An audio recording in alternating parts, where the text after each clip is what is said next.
The Carolina Hurricanes season has come to an end, and today we will be sitting down with the voice of PNC Arena, Wade Minter, to talk about the Carolina Hurricanes season, his experiences as PA announcer, and much, much more. All in this episode of Locked On Hurricanes. You're Locked On Hurricanes, your daily podcast on the Carolina Hurricanes, part of the Locked On Podcast Network. Your team every day.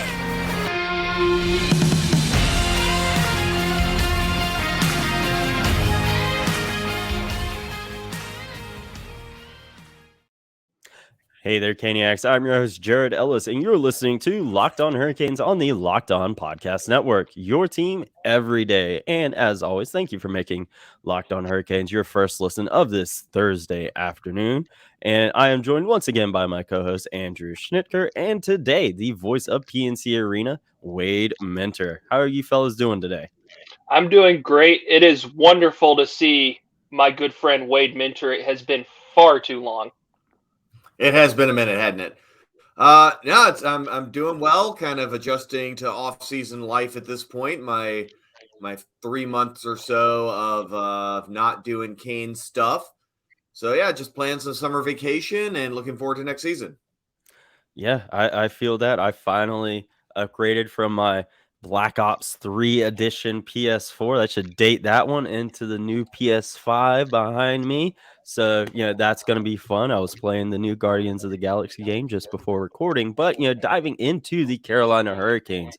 Wade, the Hurricanes had 32 sellouts in the regular season. And if I remember correctly, every home playoff game was a sellout as well.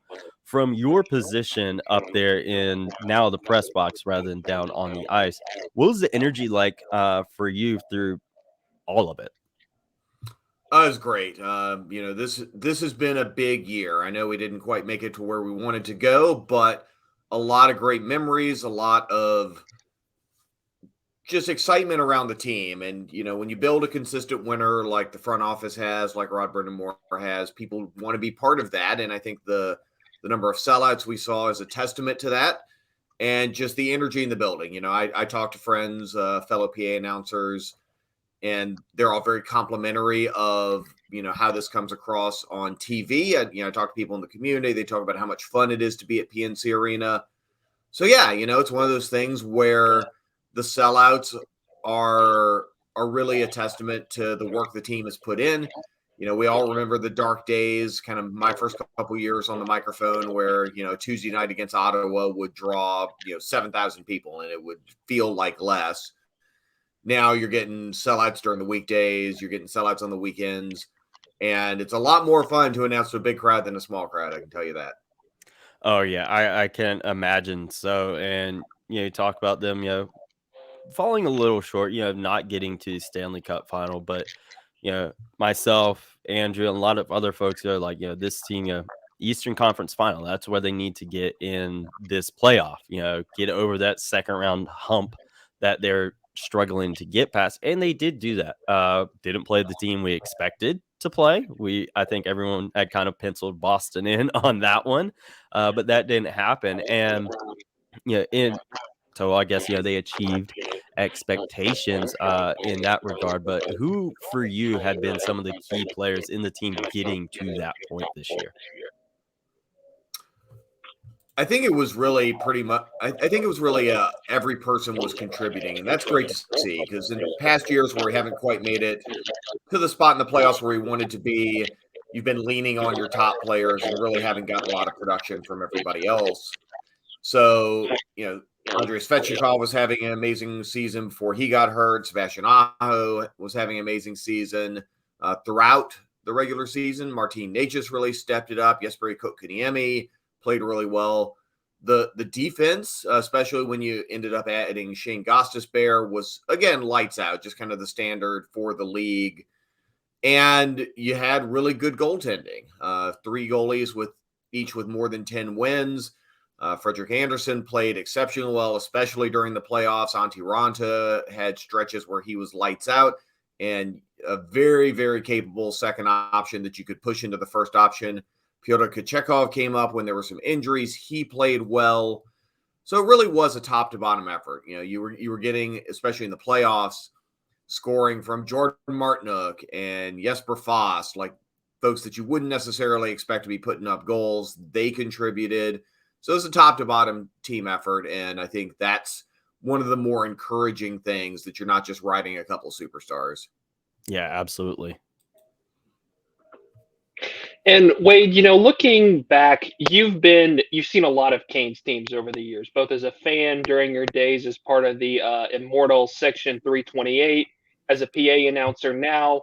What is it in your mind that made this group in particular special, for the run that they had this season? I think when everyone was healthy, the biggest thing I noticed was that everyone was slotted into the correct spot. You didn't have a fourth line player being expected to play first line minutes. You didn't have defensemen who had to play their offside because you had no other choice. You had people who could contribute. And I think it's an underrated part of the game where you can play to everybody's strengths, whether they're, a first line goal scorer, a fourth line grinder, a third pair defense, starting goalie, a backup goalie. And during the stretches where we were piling up points, eventually making our way to second best record overall in the league, that was one of the things that I really noticed, that you didn't really feel like anyone was playing out of place, which then allowed everyone to shine in their particular roles. And then, Okay. Sorry. No, you're good. Speaking again to, everything you've been through and seen over the years as a PA announcer, as a Hurricanes fan, how much more appreciation do you have for seasons and runs and moments like what we just saw after going through, quote unquote, the dark days, the 10-year playoff drought and all the not so fun times that came with that? It really does. And I think, people who have come into the Caniac Nation here recently, and we're absolutely glad to have them on board. But folks who didn't necessarily live through, the 10-year playoff drought, or the period in time before that where you'd make the playoffs once and miss it for 3 or 4 seasons. Yes, the past few postseasons have been, somewhat of a disappointment given kind of where the team was going. But I'd absolutely take that over, 10 years of being the first or second team out of the playoffs, or, being bad enough to be disappointing to watch, but not bad enough to get top draft picks.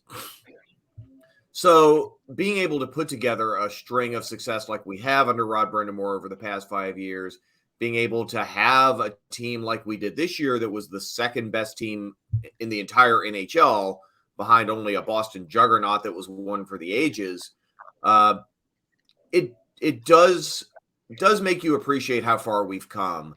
And now kind of the deal is that because we've had so much sustained success in the regular season, because we've made the playoffs 5 years in a row, made 2 Eastern Conference finals over that stretch, that expectations are elevated, and well, they should be. But, for the folks who've been around for a while and remember kind of days of not fun hockey, days of, the front office not necessarily bringing the best players to bear, it really is a 9-day difference. And I'll trade an Eastern Conference final sweep over, the days of mediocrity any day of the week. Well, and that kind of leads me into my next question, what you just said about expectations being raised, because it does feel like, the days of the Hurricanes being, happy to be here when you get to this stage of the playoffs are long gone. And do you feel like, but still, do you feel like given everything, given the guys they were missing, kind of how we all felt probably about this team going into the playoffs, like this season as a whole was a success with where they got?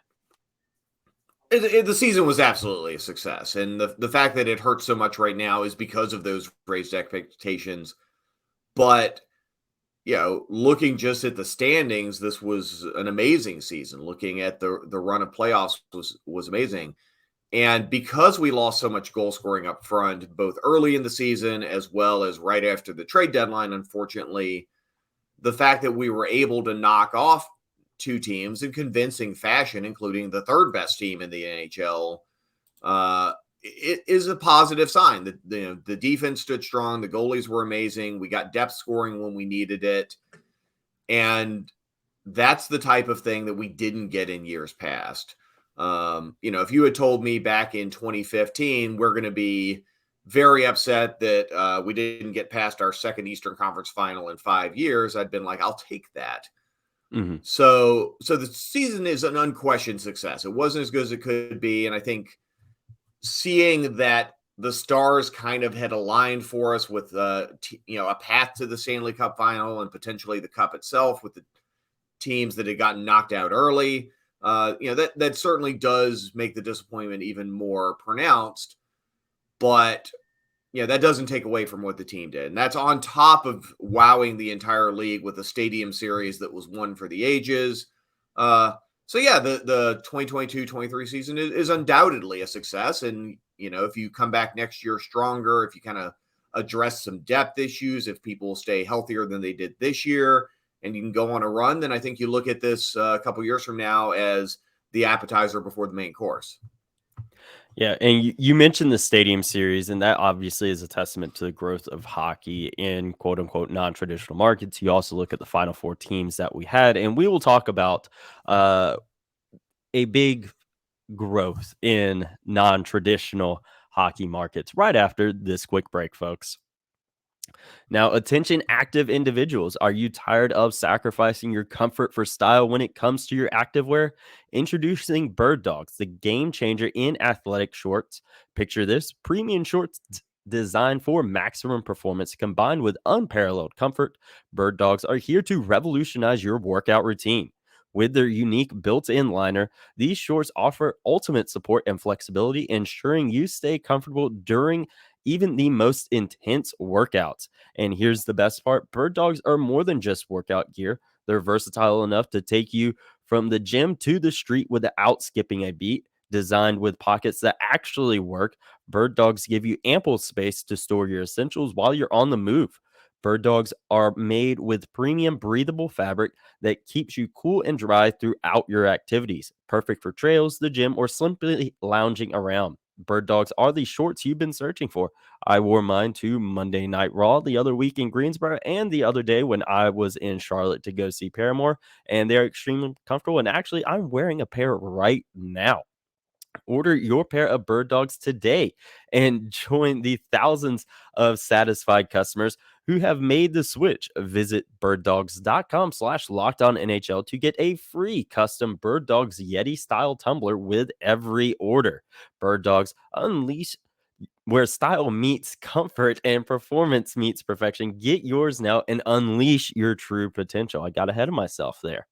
Now, talk about the growth of hockey in non-traditional markets. Stadium series was a fever dream. It was great.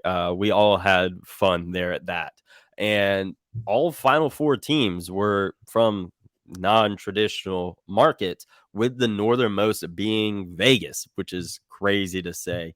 And it has been a sustained thing of these teams in these markets being successful. Go back to all the champs since 2000. Like, you have Dallas, you have us, you have Anaheim, you have Tampa Bay winning multiple ones.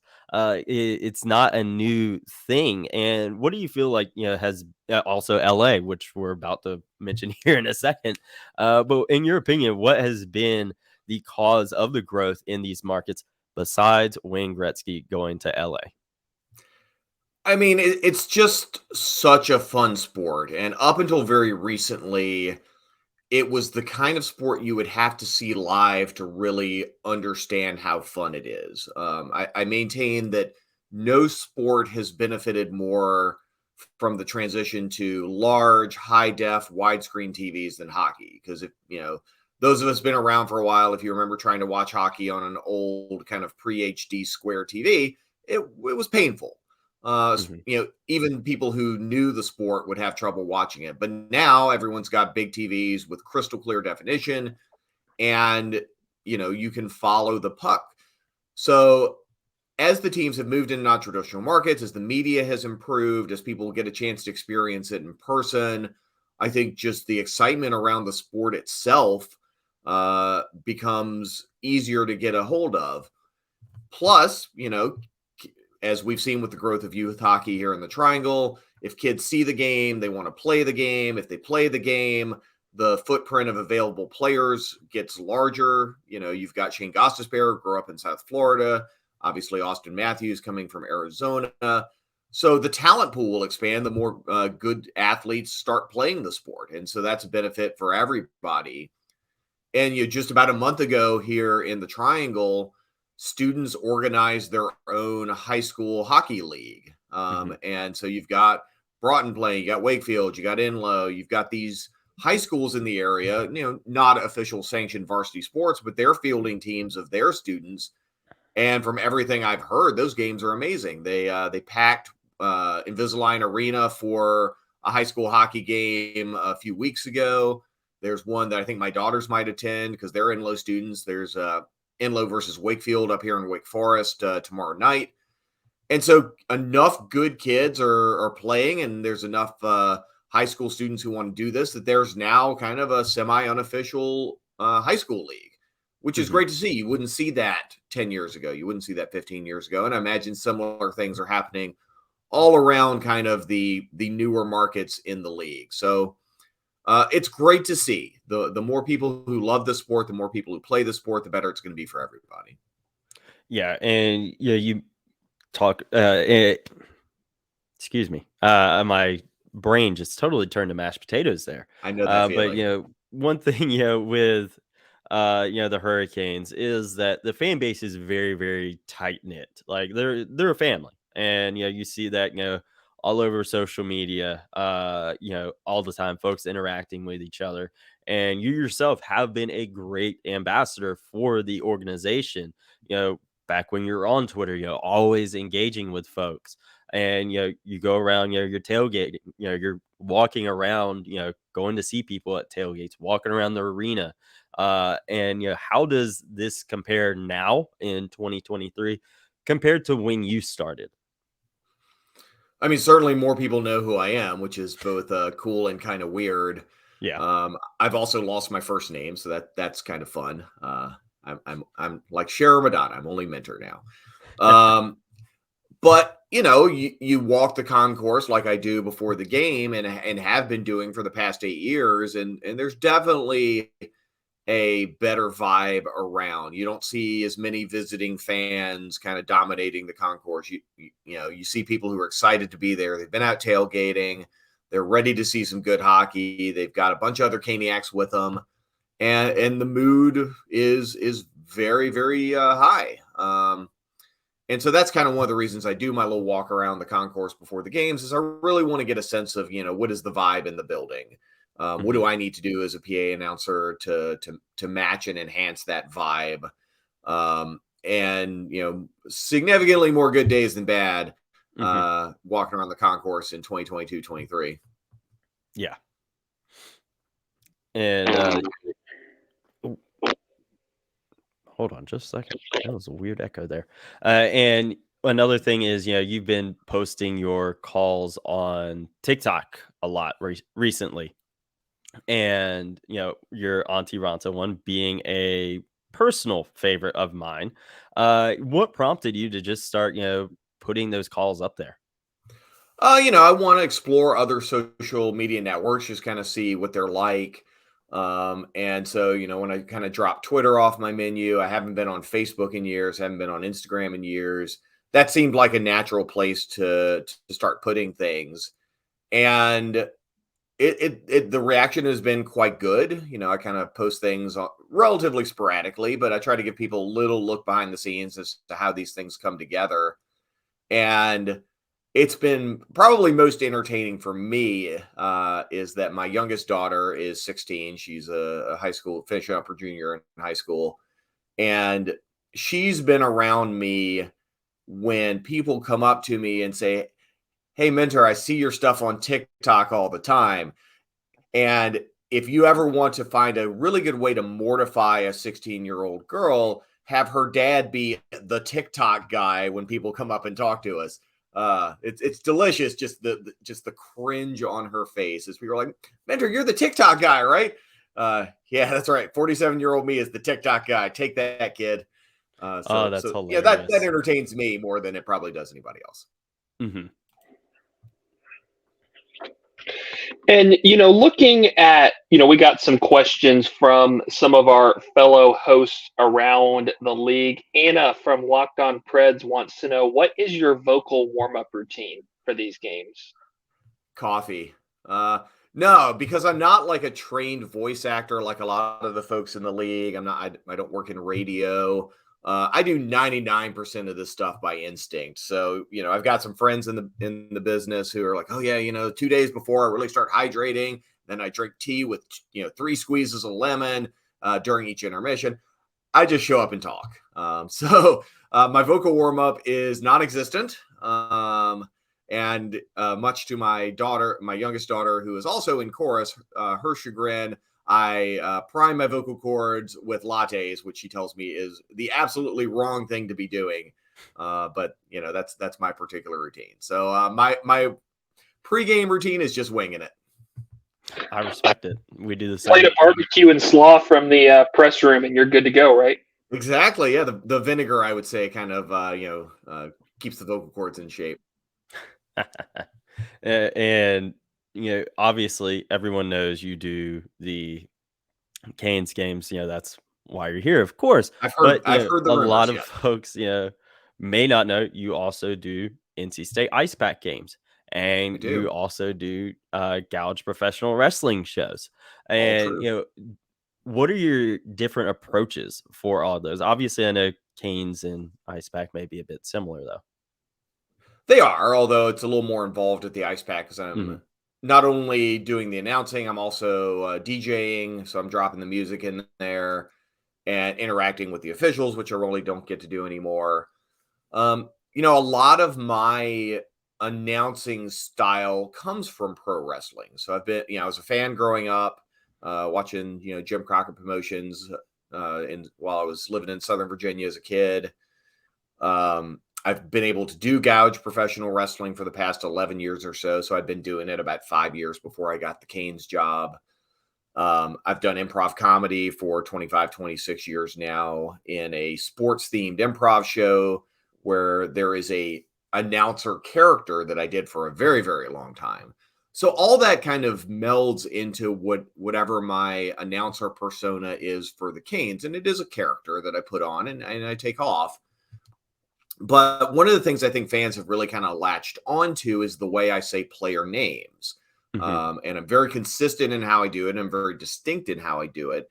And that kind of, name introduction sort of thing is 100% coming out of pro wrestling. The ring announcers there who make the wrestlers' names as big as possible. There's a lot of Howard Finkel in my style in terms of the way I talk and the way I present it. So all those influences kind of turned me into me. Everyone else, has their own path to get to where they're going. There's a lot of guys that I enjoy listening to where I'm like, I could not do that style and pull it off convincingly, which is fine.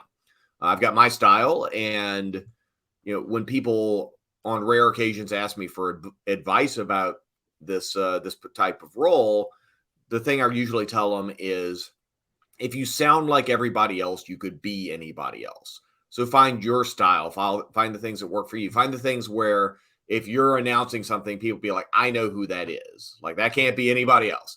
Other folks may not like it, and that's cool. But have a very distinct style. So a lot of my distinct style vocally comes from pro wrestling. A lot of my distinct style in terms of how I react to things happening in the game, that comes from improv. A lot of the distinct stuff I do about just kind of my fan interaction also comes from pro wrestling, where you're the one who has to hype up the crowd. So yeah, those are kind of my influences, and I take a little bit of each of those with me everywhere I go. So when you apologized for the third overtime intermission, that was improv? That was improv, yes. A lot of the stuff that has actually kind of, people have paid attention to is pure improv. It's me just kind of trying to react in the moment and make it fun. That's one of the things doing comedy sports teaches you is, how do you take obvious mistakes and make them fun? Or, take situations and make them fun. And that sort of mindset drives a lot of the kind of one-liners, ad libs, the stuff I'm doing during the Mighty Mites game, the stuff I'm doing when I'm hosting from far above some of the intermission contests, things like that. That's all improv. Yeah, of course. And we all obviously really, really enjoy it. And we have much more to talk about with Wade right after this quick break, folks.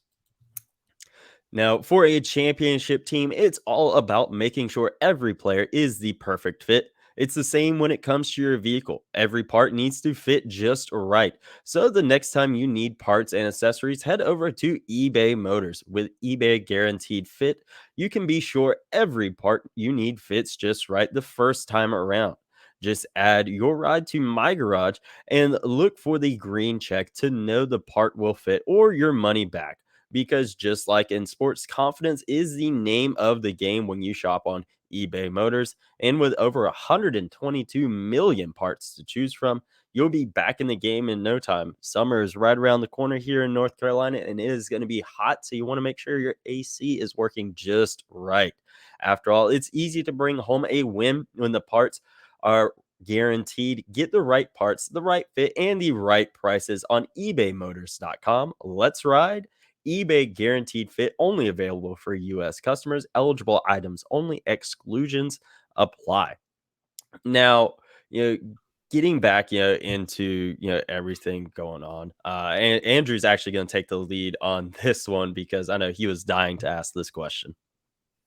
Yeah, this is a question that might have played a smidge better were we doing this when the Hurricanes still had a shot at going to the Stanley Cup Final. Yeah. But the thing I thought about is, we always hear about, like, players on the driveway, on the frozen ponds, whatever, they act out their fantasies of, like, playing in the Stanley Cup Final, winning the Stanley Cup, scoring that winning goal. Do you ever, like, act out or visualize or think about, like, what it would sound like if you got to, like, make the calls at home for the Hurricanes winning the Stanley Cup in PNC Arena? Oh, absolutely. Especially when playoff time starts, I always try to think ahead, like where do I think this is going? What do I need to do to set up for it? So yeah, especially in both years of my tenure where we've made to the Eastern Conference Finals, I'm absolutely thinking about what would it be like to intro the starting lineups on TV for game one? What would it be like to, move us on another few wins closer to the cup? What would it be like to announce the cup win on home ice? Yeah, those things always run through my head. I am a planner for good or for bad. And, in the regular season, you never know. I try not to get too far ahead of myself, but in the playoffs, I'm absolutely thinking, what would it be like? And one day hope to experience that. Yeah. And, you talked about that. One thing that just came to my mind now, we obviously all love the Hurricanes, that we're all fans as That well. makes But, sense. Yes. ha- having to, detach, your fan self from, your job. How do you go about doing that? Of, you're up there in your spot and, they score a big goal. Do you have to, like, compose yourself and, not go nuts? Or, do you, give yourself a little fist pump? Yeah, I mean, I was a fan first. I'm still a Mhm. fan, and there, I'm able to keep it composed by and large because the announcer character that I put on is professionally detached from it. So that Mhm. character is not getting too emotionally invested in the game. Now, when I come home and I'm talking to my family, I'm absolutely emotionally invested in what Yeah. just happened. But a couple times I've thrown up my hands at a bad call or something, and then they're like, "What? No, gotta Mhm. kind of bring that in." And it is interesting in any sort of activity. Um, the closer you are to the inner workings of it, it does significantly change your approach to it. Like, I've been in comedy for so many years, I can't just enjoy a comedy show anymore. I go watch it and I'm dissecting. Why did they make that choice? What brought that? Okay, I see the thread they're connecting here.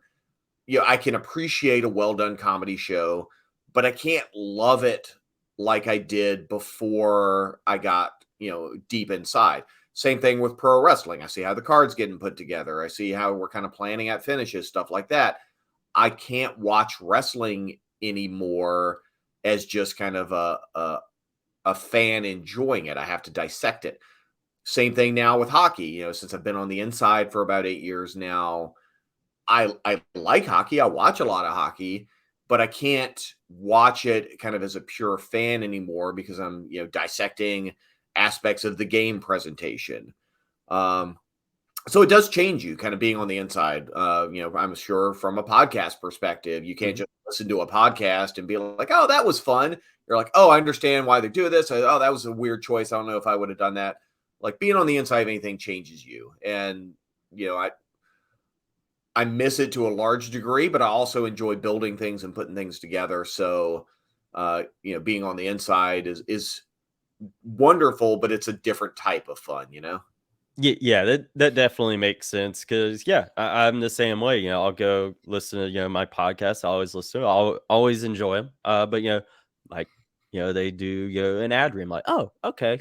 I like how they did that. So I Yeah. completely understand there. And then of course you mentioned talk knowing how pro wrestling works. But one thing we can all mention agree on there is that Cody should have beat Roman at WrestleMania. But Fair that's point. just my personal opinion there.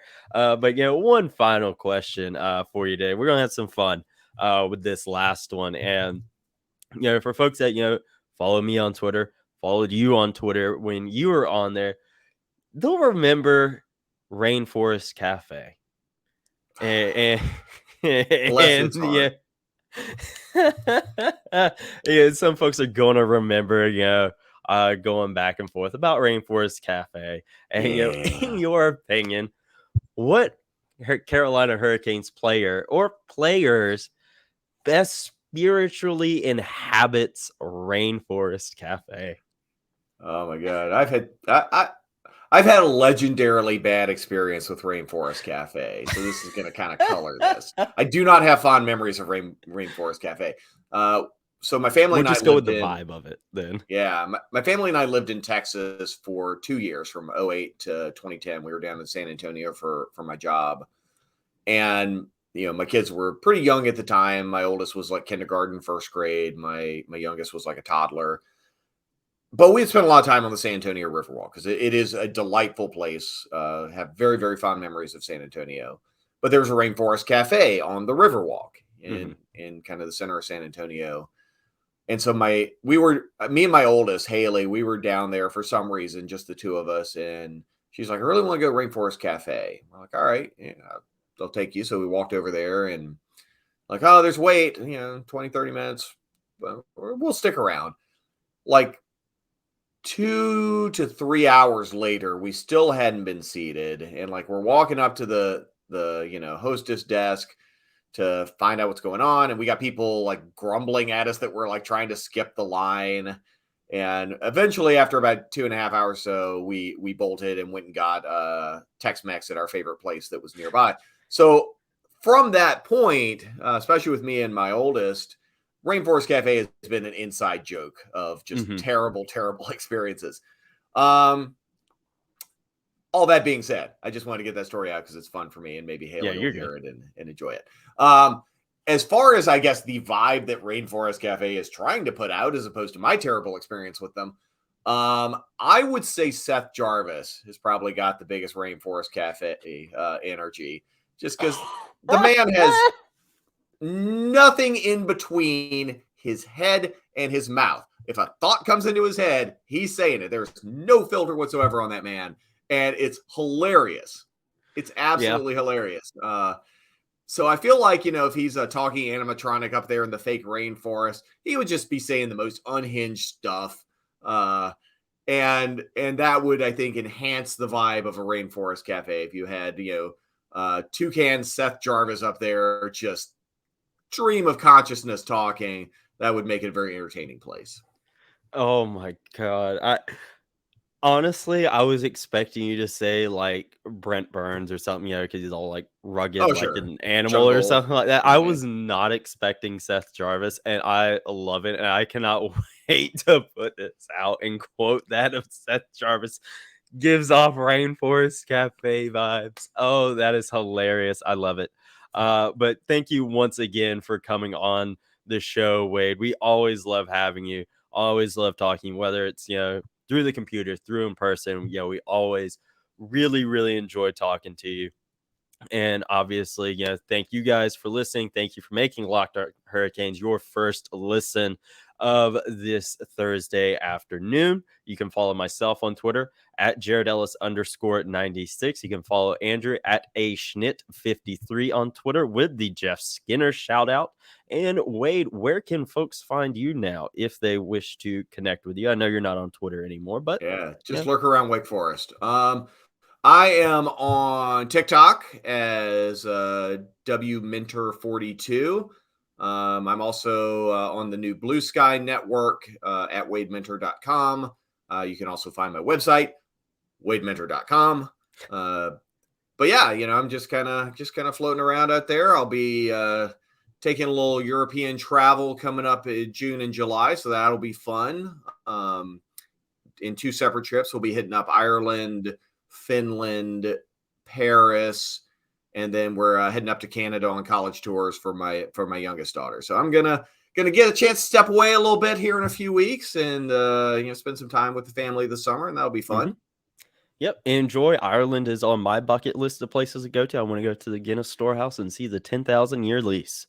But again, thank you for coming on. Thank you for talking to us. And as always, let's go Canes.